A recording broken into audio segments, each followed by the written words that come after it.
Shalom, amados hermanos. Este es el hermano José Borges del Ministerio Regresando a las Sendas Antiguas de la Torá.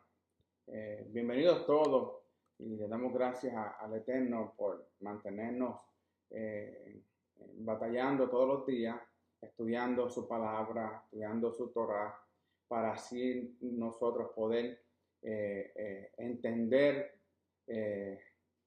más y más y más lo que el Eterno había escrito en su palabra por medio de Moshe, de los profetas y de los discípulos. En esta semana vamos a estar hablando entonces de Parashá Kitavó, que significa cuando vayas. Vamos a estar concentrándonos en el libro de Devarim, Deuteronomio, en el capítulo 26, versículo 1 al capítulo 29, versículo 9. Las Haftorah se encuentran en Isaías, en el libro del profeta Isaías, en el capítulo 60, de los versículos del 1 al 22.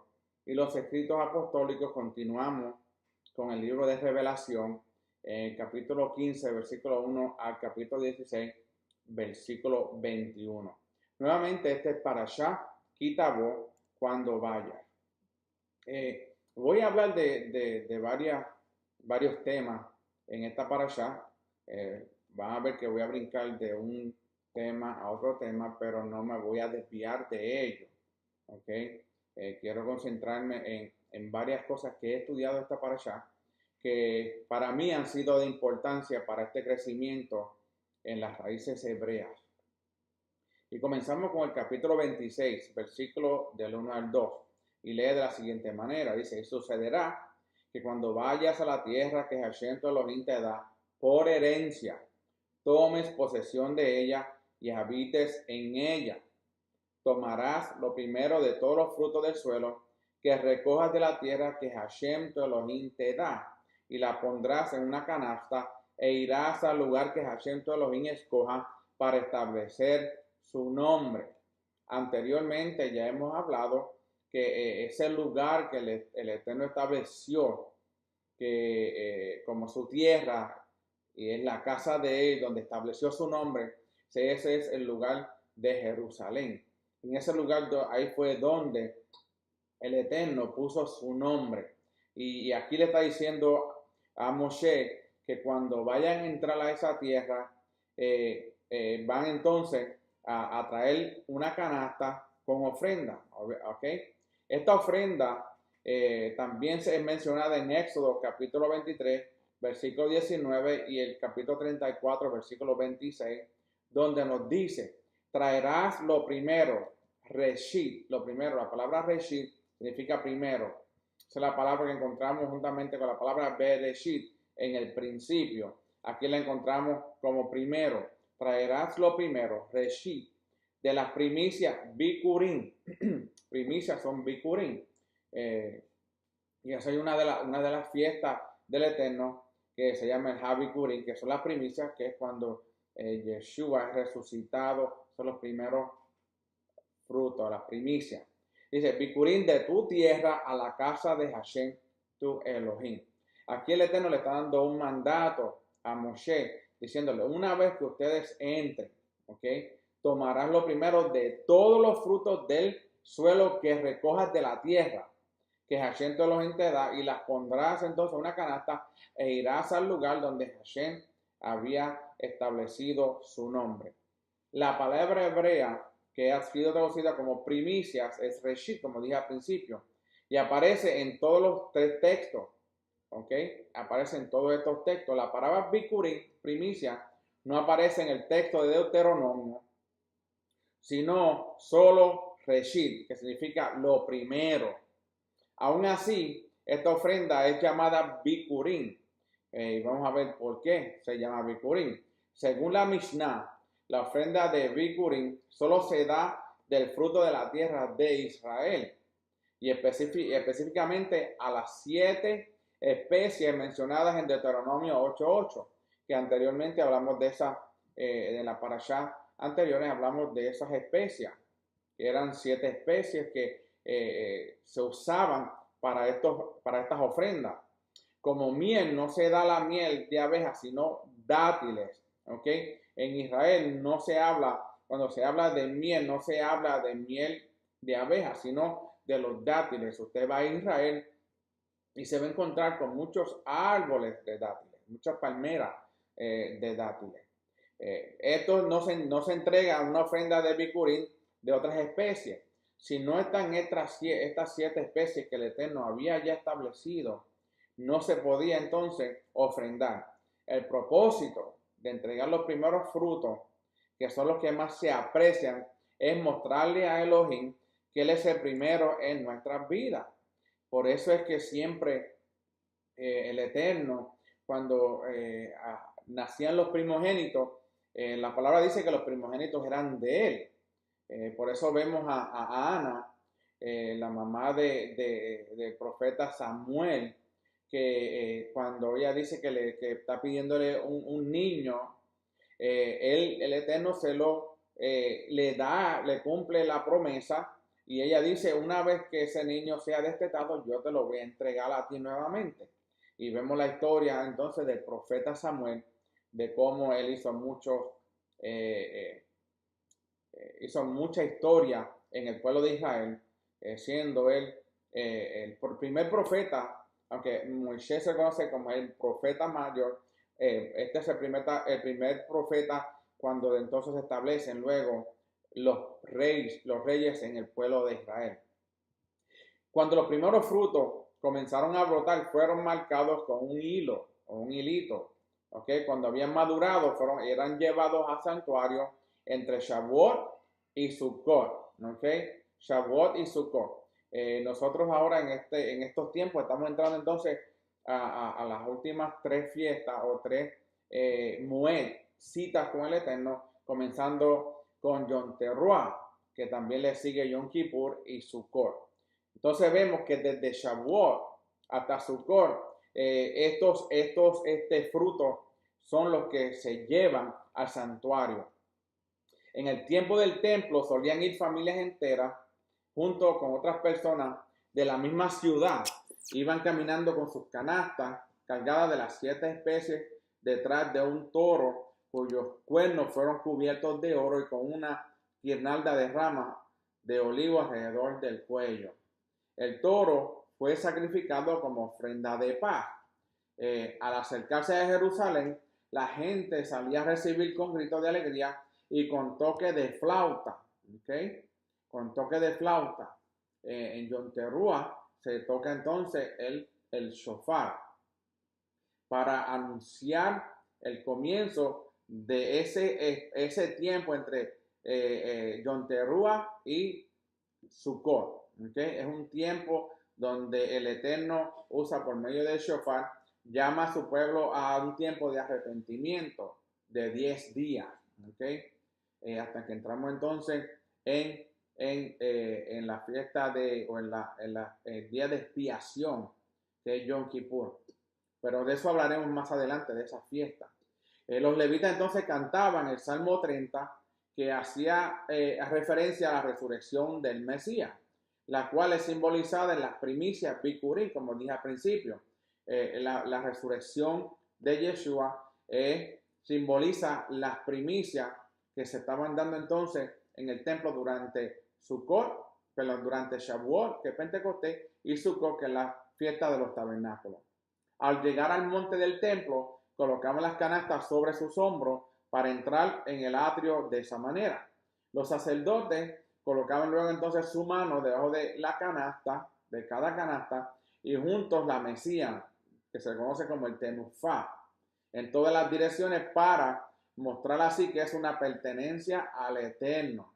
Entonces ellos mecían la ofrenda, enseñándole que eso pertenecía al Eterno, esa ofrenda. Después las canastas eran colocadas al lado del altar y recitaban entonces el texto de Deuteronomio, capítulo 26, versículo 3 y del 5 al 10. Las cosas que entonces habían en esas canastas eran comida y se alimentaban los sacerdotes. Según Maimónides, uno de los sabios de Israel, el sacrificio de Bikurim requiere 7 cosas. La primera se lleva al lugar escogido por Hashem. Y eso lo vemos al principio que leímos el primer versículo donde nos enseña que el Eterno le decía a Moshe que cuando entraran, cuando fuesen a la tierra que el Eterno había dado por herencia, que llevaran eso al lugar donde Hashem había establecido su nombre.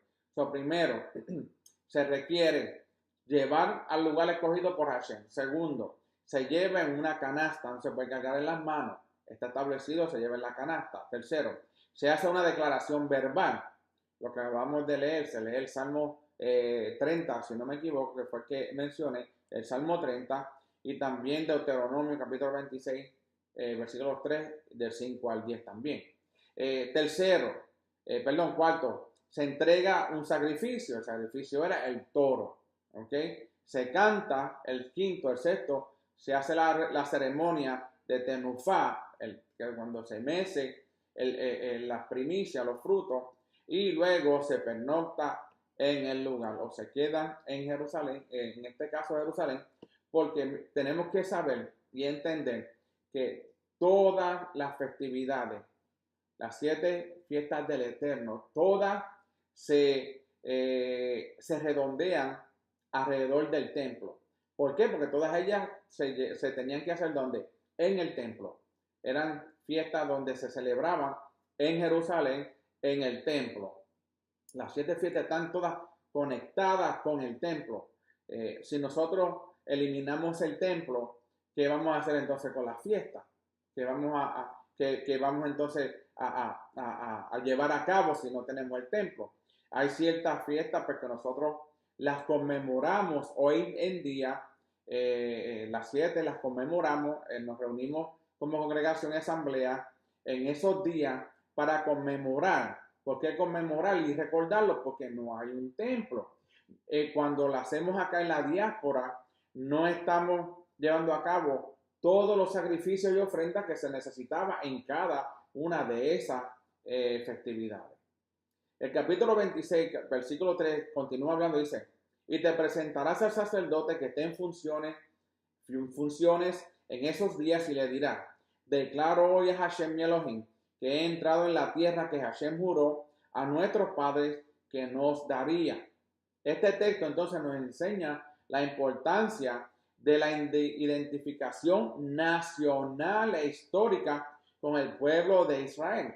¿Por qué? Porque nosotros necesitamos identificarnos con Israel, no Israel que está ahora en este momento, el Israel que el Eterno va a levantar nuevamente, el Israel que Él quiso establecer desde un principio, que le dio leyes, le dio instrucciones, le dio mandatos, mandamientos, estatutos, para que el pueblo siguiera a ese orden.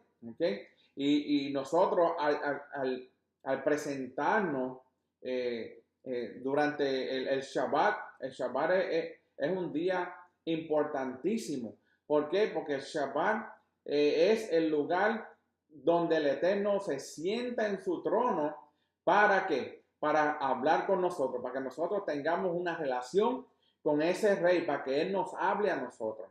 Es el día de Él, no es de nadie más, es su día. Sabemos que los 7 días son del Señor, porque Él creó los cielos y la tierra y todo. Pero de los 7 días, Él escogió un día, el 7º día, para estar con su pueblo. Es una cita en la cual nosotros no podemos dejar de ir a esa cita. Porque si dejamos de ir a esa cita, le estamos diciendo al Eterno que Él no es importante para nosotros. Y eso sería para nosotros una primicia cuando nosotros vamos todos los Shabbat, porque le estamos dando lo primero a Él, nuestra vida, todo nuestro alma, cuerpo y espíritu, para que nos hable, para que nosotros recibamos ese descanso en Él. ¿Ok? El Shabbat no es para sentarse y acostarse y dormir todo el día, no. El Shabbat es para presentárselo a Él y Él a la misma vez nos santifica por medio de nuestra presencia en ese Shabbat, porque Él está ahí siempre. Él está esperándonos a nosotros para que nosotros estemos reunidos juntamente con Él. ¿Ok? Declaración que no había entrado físicamente a la tierra, pero pertenecía a un pueblo que una vez en la historia pasó a la tierra. Y cada judío o cada israelita tendrá que identificarse con ese hecho como si él mismo lo hubiese vivido.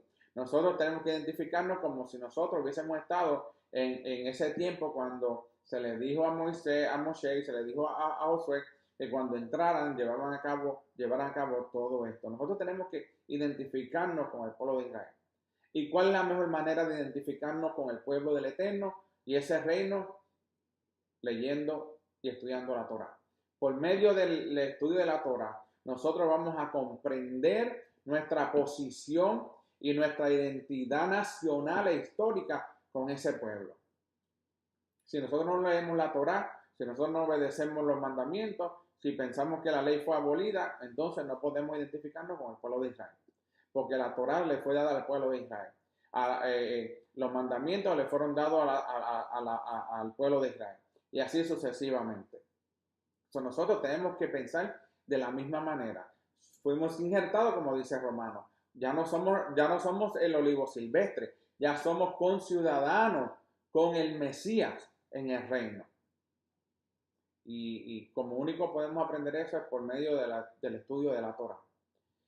Capítulo 26, versículo 5 dice, y responderás y dirás delante de Hashem tu Elohim, mi padre fue un arameo errante y descendió a Egipto y residió allí, siendo pocos en número, pero allí llegó a ser una nación grande, fuerte y numerosa. ¿Okay? Aquí vemos que Aram fue el quinto hijo de Shem. Si ustedes leen en Génesis, Génesis capítulo 10, versículo 22, vemos que Aram fue el quinto hijo de Shem. No es ancestro de Abraham, no lo es. El tercer hijo de Shem, Arfaxad o Arfaxad, fue ancestro de Abraham. Y diríamos, ¿cómo es que aquí está escrito que el padre de los israelitas fue un arameo?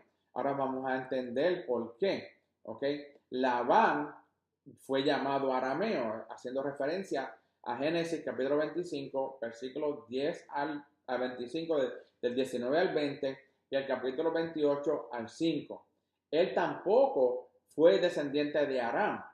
Parece ser que porque vivían en Padán Aram, fueron llamados arameos. El padre de Labán, Betuel y Isaac, eran primos, ¿ok? El padre de Labán, Betuel y Isaac eran primos. Vemos que entonces que la hija de Betuel fue Rebeca. Así que Isaac se casó con la hija de su primo. Y vemos la historia de cómo eso simboliza y nos trae una profecía de la reunión entre el Eterno y la novia. ¿Ok? Pero el hermano de fue llamado entonces, el hermano de Rebeca fue Labán y fue llamado el arameo. Pero no venía de ese Aram mencionado en Génesis 10, es otro Aram.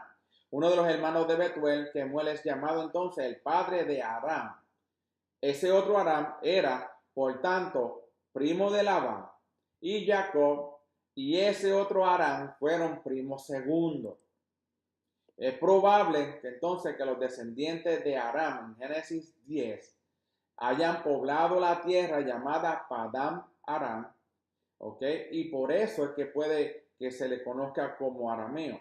Ese Aram, ahora vemos, ese Aram que mayormente es mencionado en las escrituras, es la tierra que hoy en día se llama Siria, ¿ok? Padán Aram está más al norte, cruzando el río, en Mesopotamia. El río el Éufrates, ¿okay? En Israel, en Irak hay dos ríos, está el río Éufrates y está el río Tigris o el Tigris, ¿okay? Y de esa área, al otro lado del río, era que venía entonces a Abraham. Que también la Torre de Babel se encontraba en esa región de Irak, ¿ok? Interesante. Cuando yo estuve en la guerra de Irak, pues yo pude pasar por esos lugares y aunque estaba en guerra, me traía una alegría y un gozo el saber que estaba en un lugar que en la historia fue un lugar que el Eterno usó para llamar a un hombre llamado Abraham. ¿Ok? También es probable que Labán fuese llamado arameo por el hecho de hablar en arameo y habitar en esa área, aunque no era descendiente de Aram, hijo de Shem. ¿Ok? Según Génesis 31:47, Labán hablaba en el idioma arameo. Ahora bien, pregunta, ¿cómo es que Jacob fue llamado arameo en la Torá? Abraham fue llamado hebreo, no arameo. ¿Cómo vamos a entender entonces esta oración que dice, ¿verdad? Que Jacob fue llamado arameo. ¿Por qué? Ahora vamos a hablar de traducciones. La traducción Peshitta dice, mi padre fue enviado a Aram, refiriéndose a Jacob, que se fue enviado a la tierra donde estaba Labán, ¿ok? Que fue enviado a esa tierra porque estaba corriendo de su hermano Esaú. Otra traducción dice, un aramita intentó destruir a mi padre. Esas son las traducciones que hay. Otra traducción dice, un arameo quiso hacer perecer a mi padre. Eso lo está en el Yumash, en Ha-Merkaz. Otra traducción dice, un arameo a punto de perecer fue mi padre. Otra traducción dice, un aramí era la perdición de mi ancestro.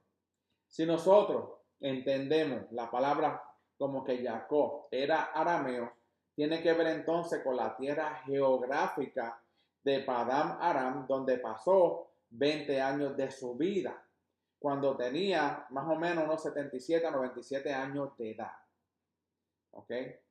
Es posible que por haber morado allí tanto tiempo, Jacob fuera llamado arameo, al igual que Labán, que habitaba en esa tierra, sin ser descendiente de Aram, hijo de Sem o de Shem.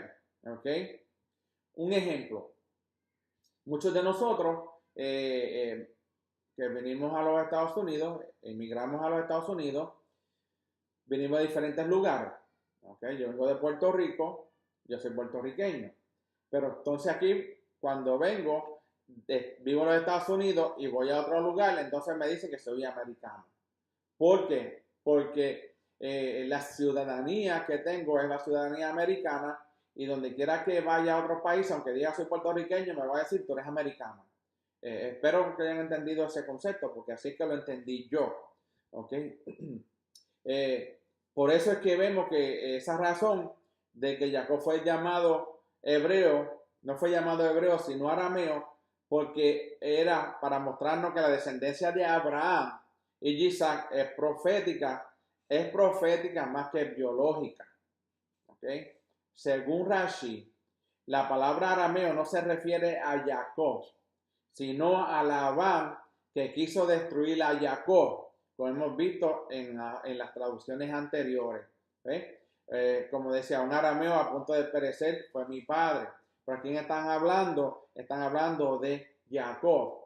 Y se refiere más a una profecía, es un tema profético más que biológico, para entender lo que proféticamente estaba pasando. Sabemos que Jacob estuvo todos esos años, ¿ok? Pasó como 20 años de su vida. Acuérdense que cuando él llega, él se enamora de Raquel, Jacob, y vemos que él, después que le cumple los 7 años a su suegro Labán lo engaña. Decimos engaña porque él trabajó los 7 años por Raquel y le dieron a Lea. En este caso, vemos que en esos tiempos antiguos, la mujer mayor tenía que casarse primero que las demás hermanas. Y creo que por eso fue que Labán actuó de esa manera, aunque después entonces Jacob decidió trabajar y quedarse 7 años más minado los primeros días con Lea. No fue que esperó 14 años. No, una vez que pasaron esos 7 años, estuvo con Lea, estuvo ese tiempo de honeymoon o de luna de miel, y entonces él le pide que le den a Raquel, y vemos que cuando le da a Raquel, entonces le dice, yo te voy a servir 7 años más, y se quedó más tiempo viviendo en esa región. El Eterno tenía un plan con Jacob y toda su descendencia. Por eso no podía regresar, porque acuérdense que también estaba la problemática de que Esaú estaba buscando a Jacob para hacerle daño y matarlo. Y por ende el Eterno en su tiempo pudo entonces que Jacob y Esaú, su hermano, tuviesen ese encuentro. Y eso lo estudiamos en las parashá al principio. El capítulo 26, versículo 6 al 9 dice, nosotros, nuestra. Esa persona no había vivido todo eso, sino se identifica con un cuerpo nacional de Israel. ¿Ok? Cada israelita en relación a... cada israelita en la celebración de Pesa o Pascua tiene que pensar que él es el mismo que salió de Misraim, Egipto.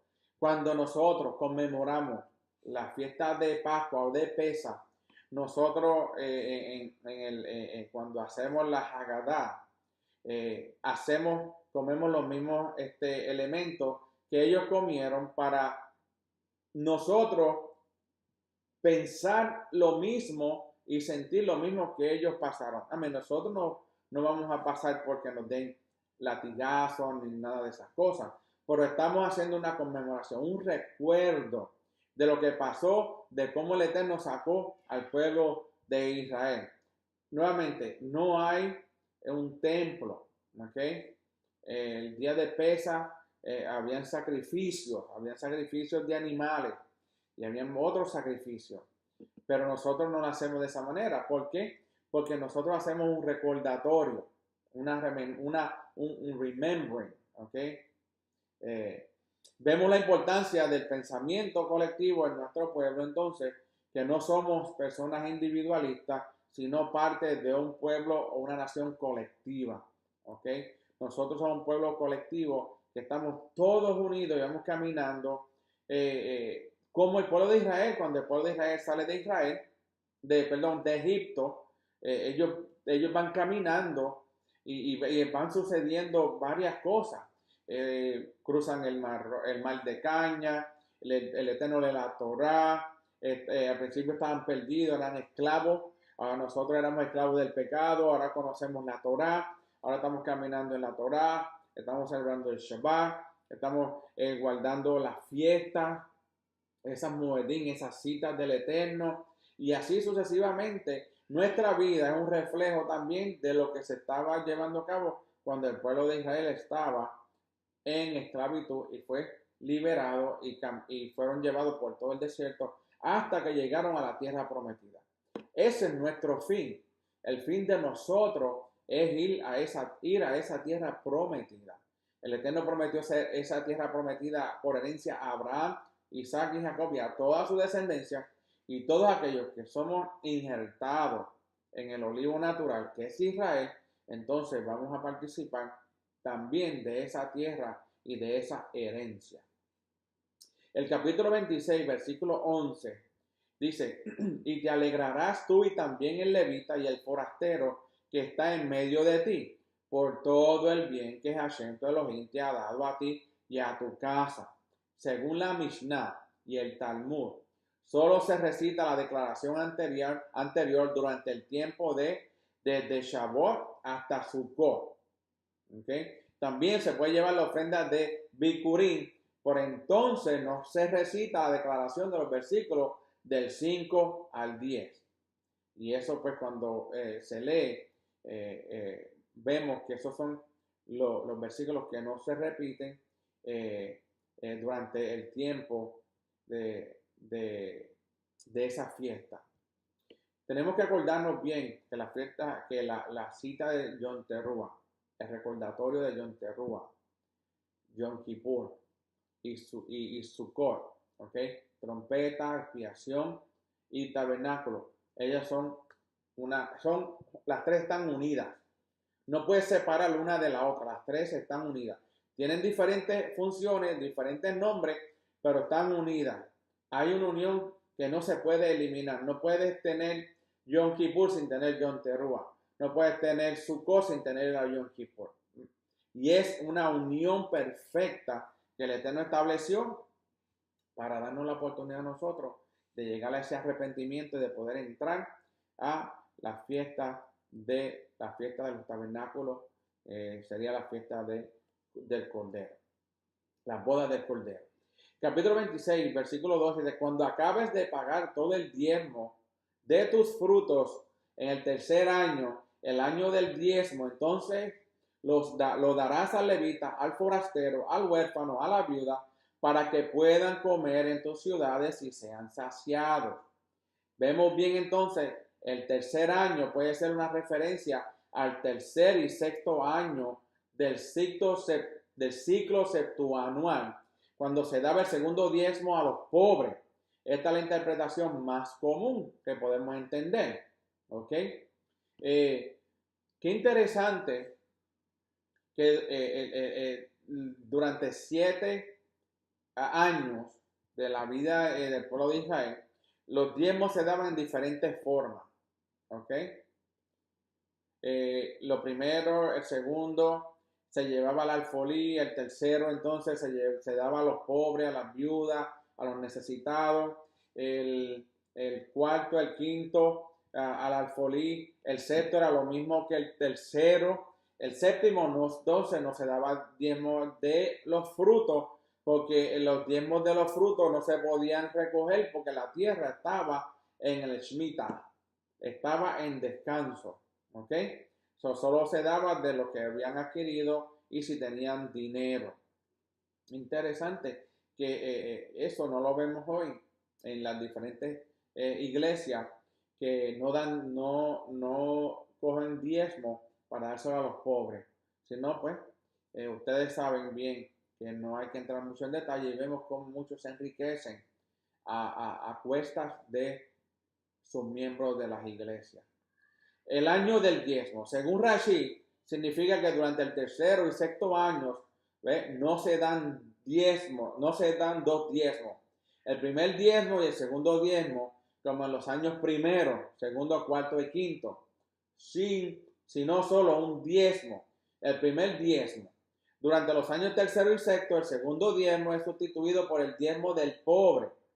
De esa manera también hay dos diezmos en esos años, aunque no se dé lo que la tradición llama es el segundo diezmo. Nuevamente, como la explicación, vemos que los 7 años del pueblo de Israel en Jerusalén, en Israel, se dividía en 7 años de los diezmos y se daban 3 diezmos y después los otros, y el séptimo en ese no se daba del fruto de la tierra, porque la tierra no se trabajaba. ¿Okay? Capítulo 26, versículo 13. Y dirás delante de Hashem tu Elohim: he sacado de mi casa la porción consagrada y también la he dado al levita, al forastero, al huérfano y a la viuda, conforme a todos tus mandamientos que me has mandado. No he violado ni he olvidado ninguno de tus mandamientos. ¿Okay? Así pudiéramos decir todos nosotros, ¿verdad? Algún día vamos a decir: nunca me he olvidado de ninguno de tus mandamientos. Según Rashi, se hacía esta declaración en la víspera de Pesach, la declaración de haber cumplido con los deberes del diezmo y otros mandamientos ayuda al israelita a ser solícito en todo, ¿ok? Hace a la persona, a la israelita, a ser solícito en todo. Como sabe que tiene que declarar cada tercer año delante del Eterno que ha sido fiel, le ayuda a no ser negligente, para no tener que mentir delante del Eterno. Sí, porque muchas veces la mente del hombre, hasta en un año se le olvidan las cosas al hombre. Y el Eterno, pues, sabía que al establecer este sistema de diezmo, las personas también iban a ser fieles y no iban a ser negligentes en cuanto a declarar delante del Eterno que él había sido fiel durante todo ese tiempo. Esta práctica, cada tercer año, es una preparación para poder estar delante del trono en el día del juicio final. cuando el Eterno va a recompensar a cada uno conforme a sus obras. La gente dice, no, que no es por obra.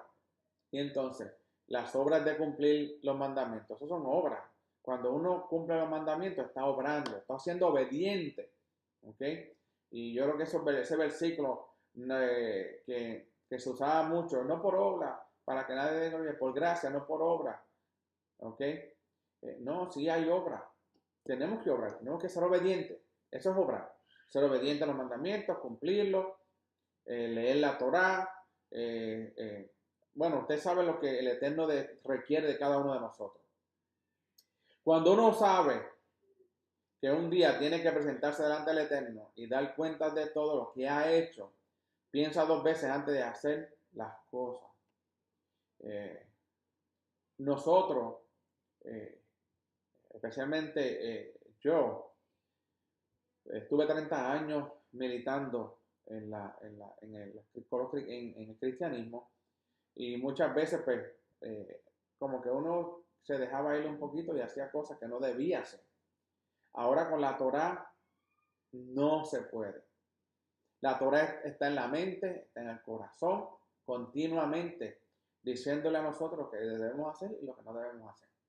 Y nosotros no queremos venir a lo último tiempo y darle cuentas al Eterno de cosas que hicimos, que debíamos hacer y que no hicimos correctamente.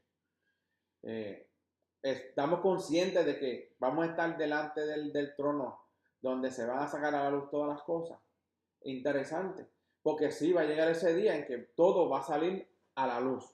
Vamos a estar de frente al Eterno y el Eterno va a abrir ese libro y va a abrir los libros para aquellos que no viven en obediencia y nos va a decir, ok, tú hiciste bien, siervo fiel, entra en el gozo de tu Señor. Al que no hizo bien, al lago de fuego.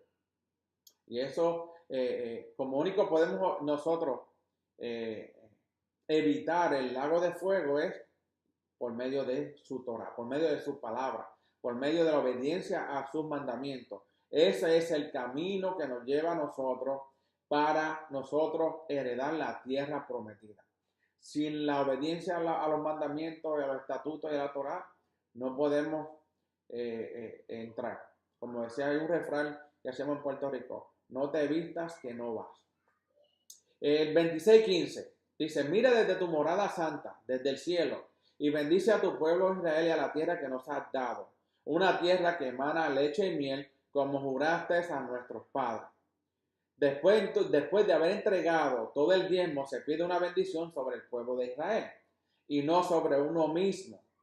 Acuérdense, Yom Teruah es un buen ejemplo de este versículo, porque Yom Teruah, cuando viene ese tiempo, Yom Teruah y Yom Kippur, eso es nacional, eso es todo el mundo. Aquí esto no es individual, esto es el pueblo completo en unidad para que podamos entonces pasar el tiempo de expiación del juicio, ¿ok? Donde vamos a ser juzgados y luego, una vez que seamos juzgados y encontrados inocentes por la sangre de Yeshua y por la obediencia a la Torah, podemos entrar entonces en el gozo del Señor. Esto nos enseña que no debemos ser egoístas y nos enseña a no ser egoístas con la palabra, con la Torah. Al contrario, debemos enseñarla a todo aquel que quiera oírla y escucharla. El que no quiere escucharla va a tener que darle cuentas entonces al Eterno. Dice, yo he cumplido y por eso pido que bendigas a todo el pueblo del cual soy una parte. Esta es la oración que se hace. Yo he cumplido y por eso pido que bendigas a todo el pueblo. No está diciendo, bendíceme a mí. Que bendiga a todo el pueblo porque yo soy parte de ese pueblo. Y si yo le pido que el Eterno bendiga a ese pueblo y yo soy parte de ese pueblo, yo voy a ser recíprocamente, voy a ser bendecido. Según la tradición, el judío debe hacer la declaración de haber sido obediente a todos los mandamientos con voz baja, para que no sonara con jactancia y soberbia, sino como una declaración hecha con humildad. Nuevamente, la tradición Según la tradición, el judío debe hacer la declaración de haber sido obediente a todos los mandamientos con voz baja.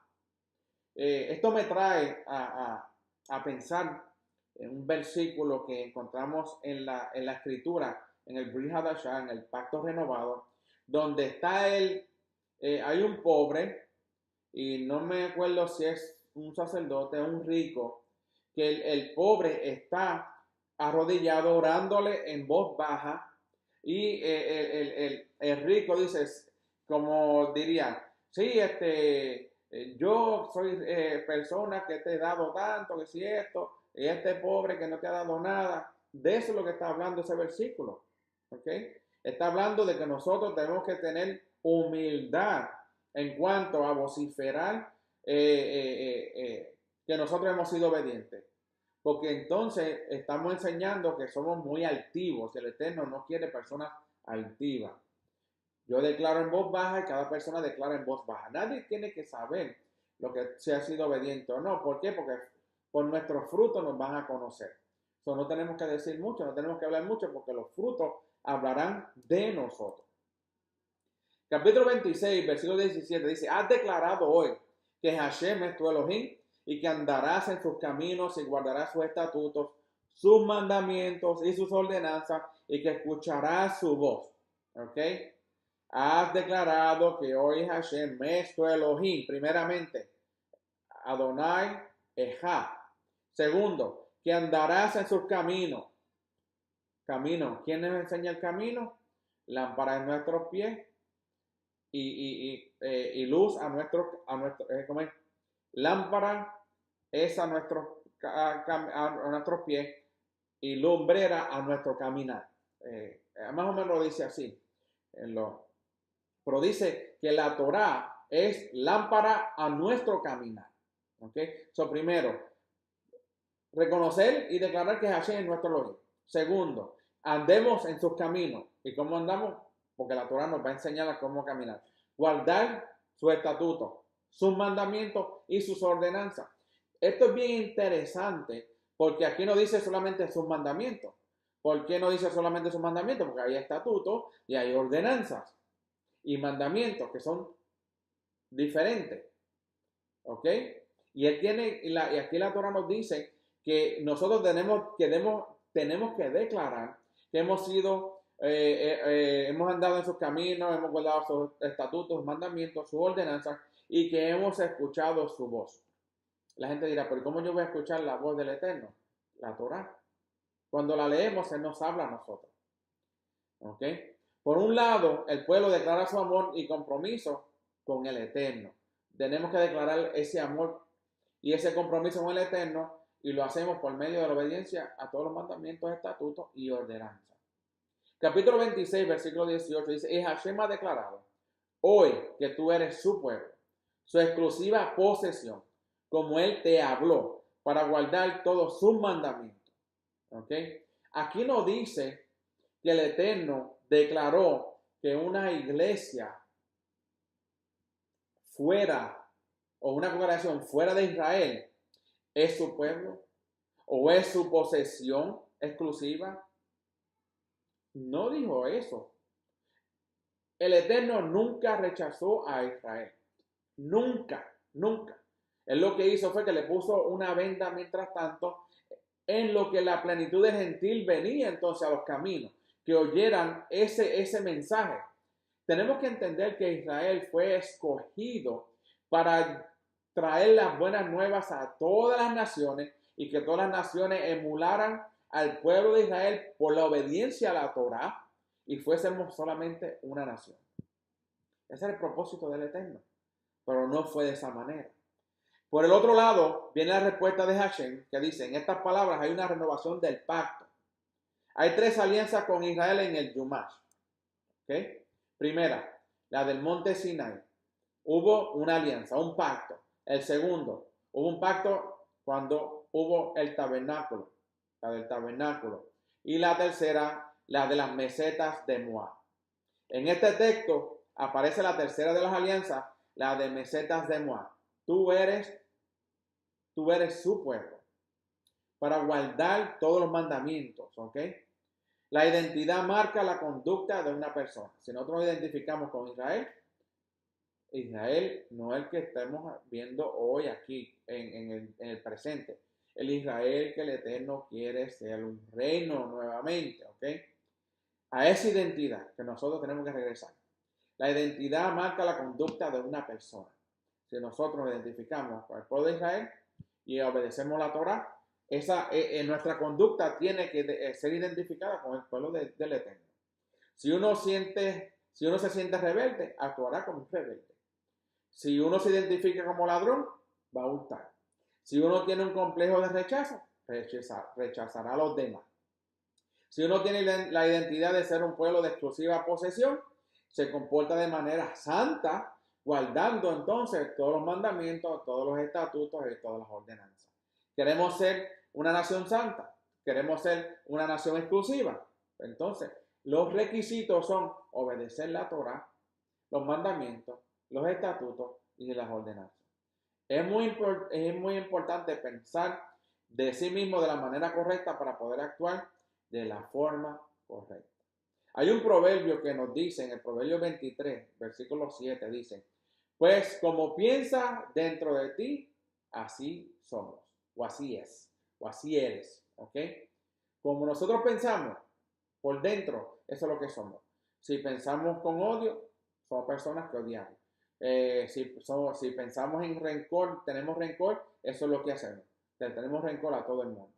Y así sucesivamente. Pero si tenemos la Torah, guardamos los mandamientos, somos obedientes, estamos viviendo una vida agradable al Eterno por medio de su palabra, eso vamos a hacer. Vamos a ser un pueblo exclusivo, una nación santa, un real sacerdocio. ¿Ok? Como nosotros pensamos de nosotros, así somos.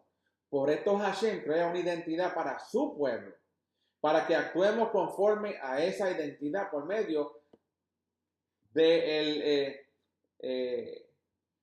la Torah es el patrón a vivir conforme a esa identidad. Vamos a ponerlo de esa manera. La Torah es el patrón, es el ejemplo para que nosotros actuemos conforme a la identidad de ese reino del Eterno. Una de las primeras cosas que los malos espíritus atacan en una persona es su identidad. Ellos intentan decirle a la gente que son inútiles, que no valemos nada, que somos un fracaso. ¿Ok?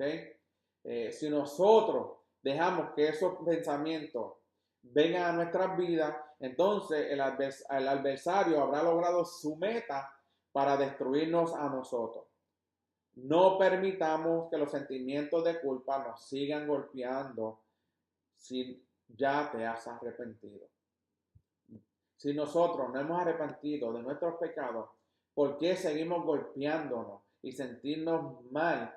Porque si nosotros mismos no nos hemos perdonado, entonces el Eterno puede perdonarnos todo lo que nosotros queramos, pero si nosotros nos perdonamos a nosotros mismos, seguimos entonces con ese ciclo vicioso. Oh, ay, necesito perdón. Ay, me siento mal. Porque el Eterno, si tú no tienes la identidad que el Eterno requiere de nosotros, vas a seguir pensando de esa manera. Que eres pecador, pecador, pecador y que no tienes remedio. Mientras que nosotros, que estamos en obediencia, sí cometemos errores, porque no somos perfectos. Pero tenemos la clave, tenemos la fórmula para pedir ese perdón. Es por medio de Yeshua, el Padre nos perdona a nosotros. ¿Nos arrepentimos? No, ¿para qué traer eso de nuevo? ¿Ok? El Eterno nos ha elevado en el Mesías. Nosotros fuimos elevados en el Mesías. ¿Ok? Nosotros tenemos una herencia en el futuro. Nosotros somos un hijo amado. ¿Ok? El Eterno. Él es un rey que ama a su pueblo. ¿Ok? Nosotros somos parte de ese pueblo santo. Somos parte de ese pueblo de reyes y sacerdotes. Somos un israelita, amo Israel.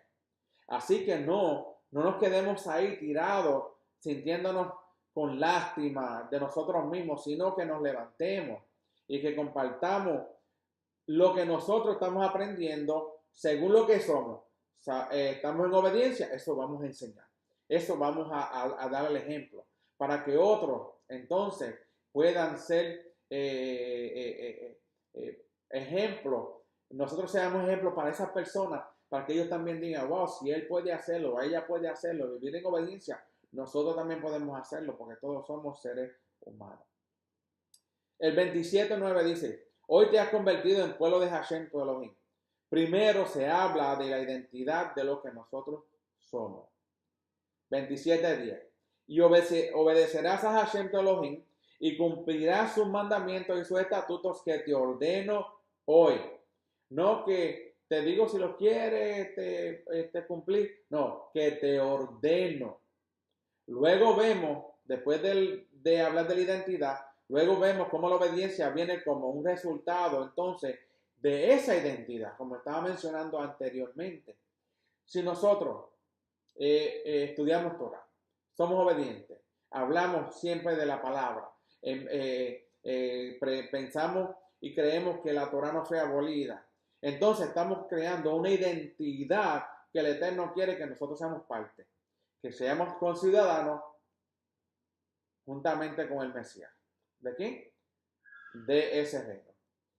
Uno de los pasos más difíciles para un cristiano, y se lo digo porque yo también fui, que ha nacido de nuevo y que ha abierto sus ojos en cuanto a la verdad de que ha sido cortado de un olivo silvestre y ha sido injertado en el olivo cultivado de Israel, es dejar su identidad cristiano gentil. Al principio a mí se me hizo difícil. Quería seguir pensando con una identidad israelita, pero trayendo cosas del pasado como cristiano gentil. No, no podemos. Esa es la identidad que poco a poco se va adquiriendo. Una de las razones es la doctrina católica que nos enseña que la salvación solo se encuentra dentro de la iglesia y que los que salen de ella van al infierno. ¿Okay? El cristiano ha creado una identidad ficticia también que desafía al único pueblo elegido según las escrituras, y ahí es donde viene la teología reemplazadora.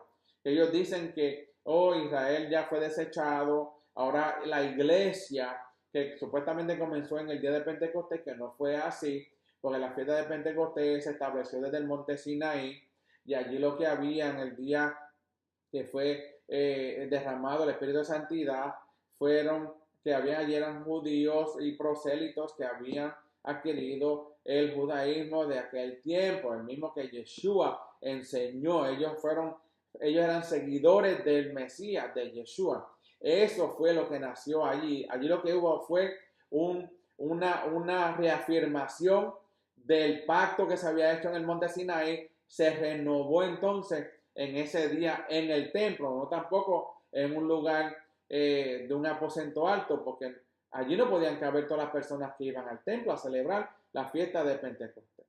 Entonces vemos que por lo tanto la identidad que nosotros tenemos que adquirir es una identidad verdadera, una identidad que cambia según las escrituras, es la identidad israelita, esa es la que nos cambia a nosotros. ¿Ok?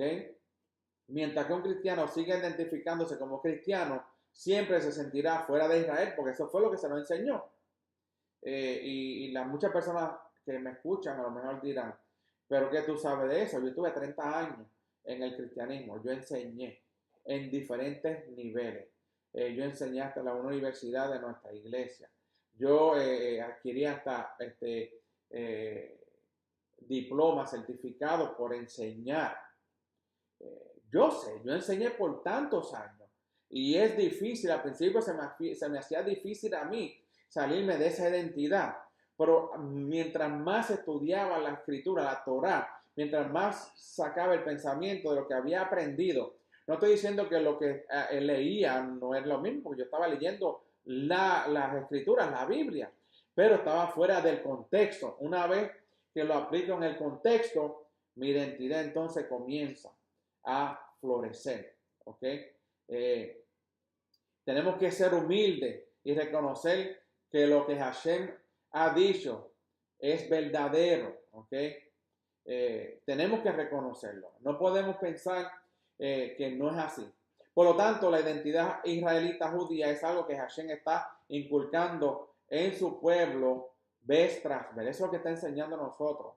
¿Okay? Varios de los mandamientos fueron dados precisamente para dar al pueblo de Israel una identidad que está separada de los demás pueblos de la tierra. Pero el pueblo de Israel en el Sinaí, en el desierto, cometieron muchos errores y muchos de ellos perdieron su identidad. Por esto, necesitamos seguir leyendo la Torá, ¿okay? Buscando, escudriñando las escrituras, porque en ella encontramos que vemos la vida eterna.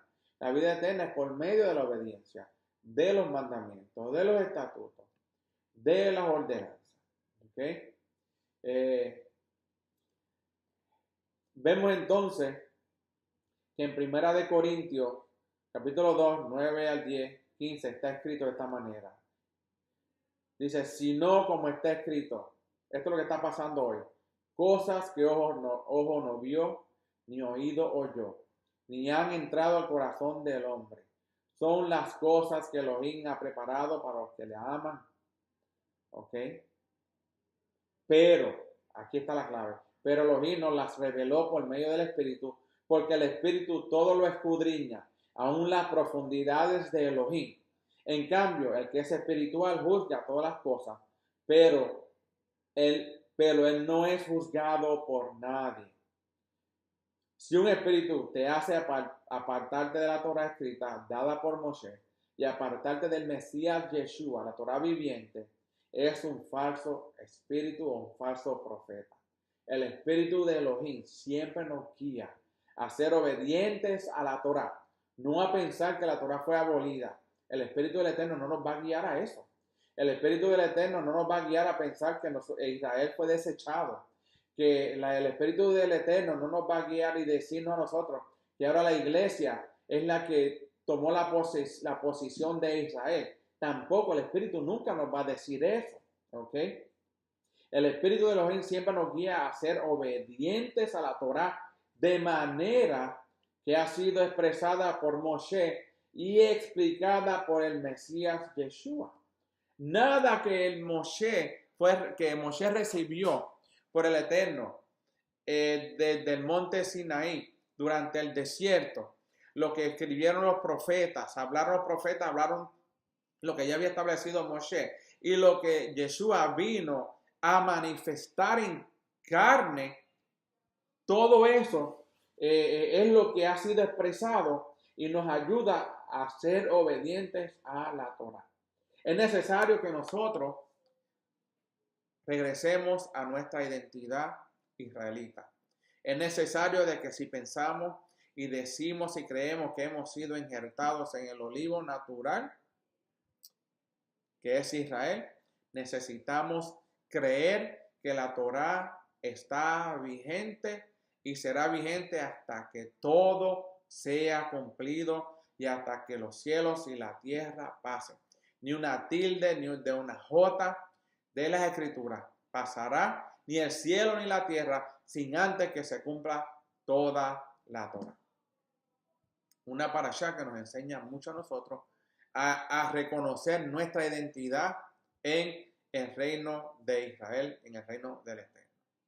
Le pido al Eterno en el nombre y mérito de Yeshua HaMashiach de que tengan un bendecido Shabbat y que el Eterno, por medio de su Espíritu de Santidad, los siga guiando y enseñando a escudriñar las Escrituras como el Eterno nos ha llamado a escudriñarlas en su contexto.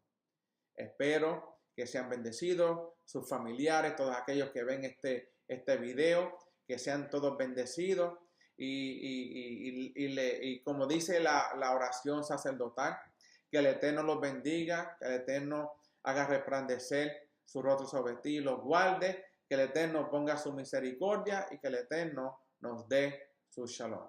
Shabbat shalom y Shabbat tov, y que sean bendecidos. Amén.